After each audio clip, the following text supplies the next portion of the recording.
काय नाव आहे आपलं? माझं नाव अनिता शिंदे. आता काही दिवस अगोदर शाहरुख वरती आणि एक शाहरुखचा मित्र आहे त्याच्यावरती एक गुन्हा दाखल झाला मुंबईमध्ये.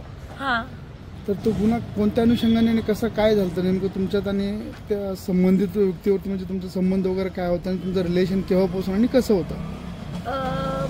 ते गुन्हा दाखल करण्याचं वजह हे होतं, मी औरंगाबादमध्ये नर्सिंगच्या फॉर्मसाठी आले होते इकडे.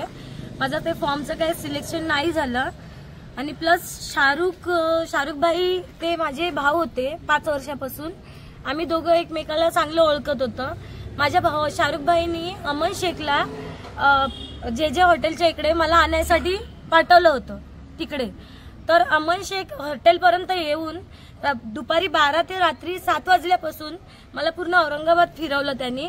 नंतर त्यांनी त्याच्या प्रेमामध्ये मला जाळ्यात फसवलं. प्लसली त्यांनी माझ्या भावालाही विचारलं का तुझी बहीण मला खूप आवडते. तर माझ्या भावाने त्याला ऑप्शन दिलं का ती ह्या लफड्यामध्ये पडत नाही असं माझ्या भावाने त्याला सांगितलं. तर तरीही अमन शेख त्याच दिवशी रात्री 11 वाजता माझ्या हॉटेलवरती येऊन मला प्रपोज करून माझ्यावरती जोर जबरदस्ती करतोय अमन शेख. मी त्याला नाही बोलताना त्यांनी मला लग्नाचा प्रॉमिस केला, वादा दिला आणि आतापर्यंत माझ्यासोबत सारेकी संबंध करत आला. आणि तेव्हा त्याला मी हिंदू नाही दिसले आणि आता त्याच्या घरच्यांना मी हिंदू दिसत आहे. माझ्यावरती बलात्कार करून माझं 3 महिन्याचं मूल पाडून माझे पैसे खाल्ले, माझं सोनं काय त्याच्याकडे आहे, सगळं काही असताना आणि आत्ताच्या ह्याच्यामध्ये मी औरंगाबादच्या बेगमपुरा चौकीमध्ये आहे.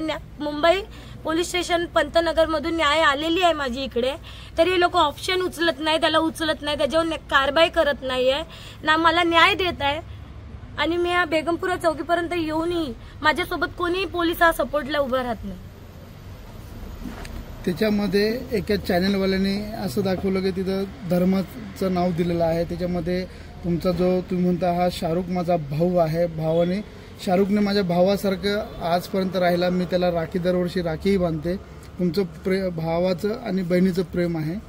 तर त्या एका चॅनलवाल्याने शाहरुखवरती त्याच्यावर हे लावले आरोप लावले की शाहरुखनाही लव जिहादच्या चक्करमध्ये मित्राला मधी टाकून तुझा गैरवापर केला. काय म्हणशील याच्यावरती? नाही, शाहरुख भाईनी त्याला नव्हतं सांगितलं होतं माझ्यावर प्रेम करायला. लव जिहादमध्ये माझ्या भावाचं काही त्याच्यामध्ये गुन्हा नाहीये. शाहरुख भाईनी माहिती नव्हतं त्याला का अमन शेख माझ्यावर प्रेम करतोय म्हणून. अमन शेखनी मला धमकी दिली होती, जर तुला माझ्याशी लग्न करायचं असेल तर तुला शाहरुखला ब्लॉक करावं लागेल. मी आज त्याच्या बोलण्यावरून मी सगळ्यांसोबत नाते तोडले, मी माझ्या भावासोबतही नातं तोडलं.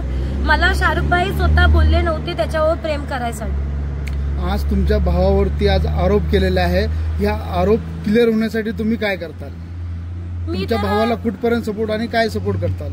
मी आजही त्याच्यावरती जर कोणी आरोप करत असेल तर मी हक्काने लढाई करताना एकच बोलू शकते, गुन्हा त्याच्यामध्ये त्याचं काही नाही आहे. गुन्हेगार फक्त अमन शेख, फैजान शेख आणि त्याची आई आणि त्याची बहीण.